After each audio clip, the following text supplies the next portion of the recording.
Welcome back to Ozarks Fox AM. We're thrilled to welcome our friend Sean Paul with a whole lot of spookiness to tell us about today. Yes. Hi, how are you? Good morning. Okay, so I had planned on doing something different today, but then news stories come up, and I found one, and then I went down the rabbit or the porthole. Right? Oh, I love it. Yes, and I found a whole. Let me ask you this, Captain Jeremy. You're the captain of the U.S.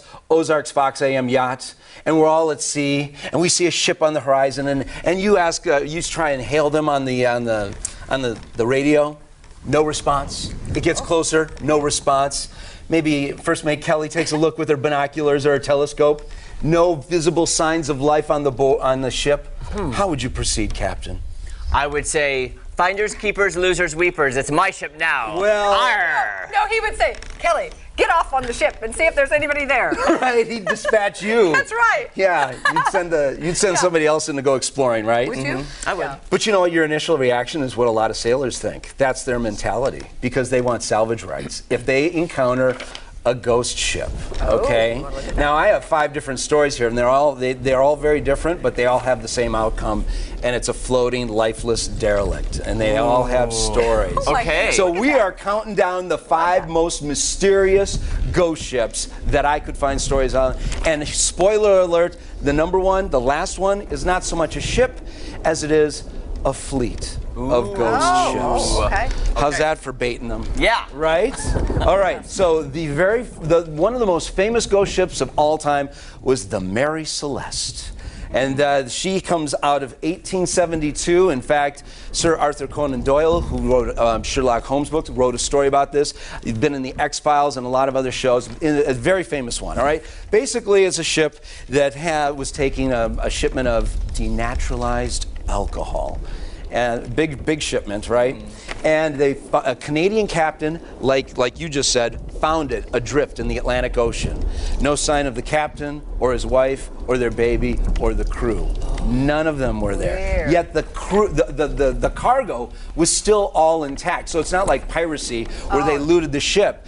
It's like the crew and the captain and the family, they all just vanished. Now there was no lifeboat, so they could have just very civilly, I mean, the captain's personal belongings and everything were still there. Food still in the galley and everything.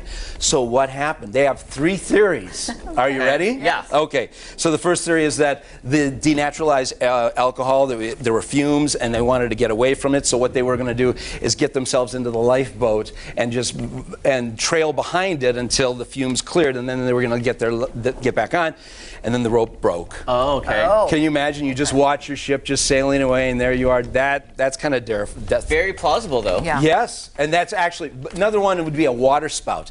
Do you know what these are? They're like ocean tornadoes that shoot up out of the water, and that's a theory, is that it just kind of blasted everybody off the ship. That's not as plausible as the last one. And the last one would be, next slide, aliens. Oh, what? I wasn't expecting that. I wasn't You were either. not expecting No, I that, not wasn't. from me. Not from you. No, That's no rare. Intrigue Journal segment is complete without a reference to aliens. Am I right? Right. I'm kidding. I don't buy that. I think the lifeboat is probably, the rope breaking is the most plausible I would theory, think so, but- too. All right, so that is the 5th one. Number 4, next one, cause number 2. This is a yacht. This would be what I'd see you commandeering right over Yes. here. Yes, that would be. I will take this That's one. Jeremy Rabe material right Yes. there. Okay, off the coast of Australia, fairly recently in April of 2007. 3 men were on board. Helicopter came by. They saw no visible signs of life, so they went down. They checked it out.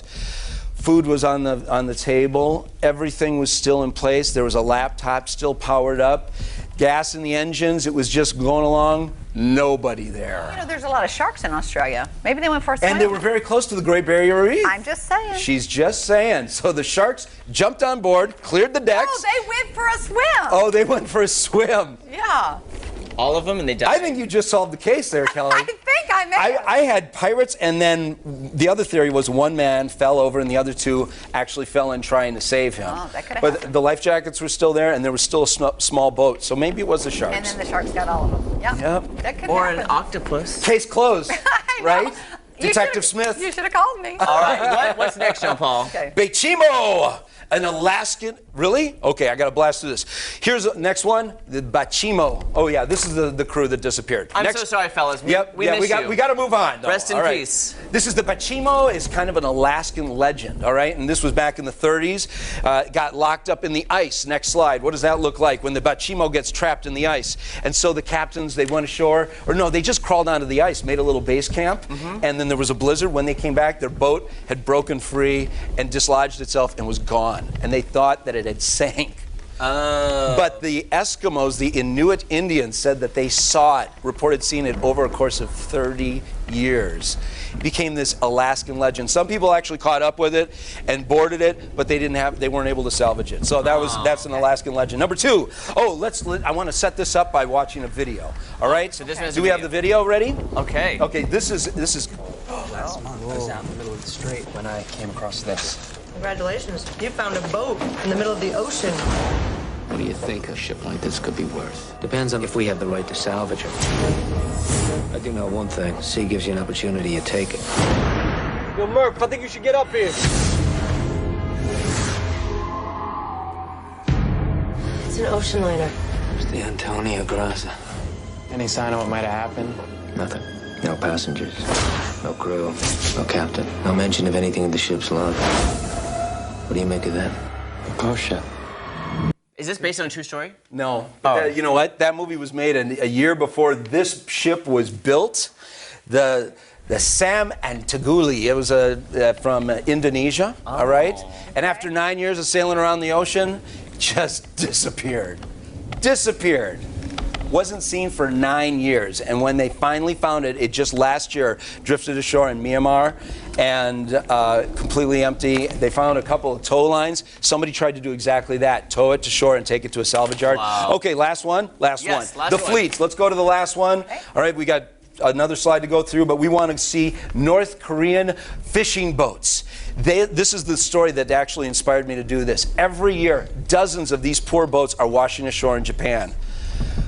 They look scary. And you know what? There are people on board, but they're dead. Oh, The poor North Koreans, and a lot of times they've been on there so long, it's their skeletal remains. You want to talk about a real ghost ship? Yeah. Two different scenarios. One is that they're people defecting and they're just trying to break out of right. communist Trying to North get out of there. Korea, right? Yeah. But then the other one, let's see the villain behind this, all right? The one that's pushing these fishermen to overfish the waters. Is that Kim Jong-un? Yes, it There's is. your villain right there. There's much more pressure on these fishermen to go further out, deeper, to get the ship. They're overfishing the waters. It's becoming more and more difficult to please this guy. Yeah. And there you have it. And it doesn't And look it's like he's dangerous. running out of food. Yeah, and it's dangerous out there. Yeah. Yes, I mean, you had fish today, didn't you? I did. It Yeah, was we pretty did. good. So it's all John coming Paul, full that is circle. Do you see way that? Intriguing. That was fun. and I'm scared. Okay. Yeah. All right, don't go IntrigueJournal.com. anywhere. We'll be IntrigueJournal.com. back to wrap things up right after this.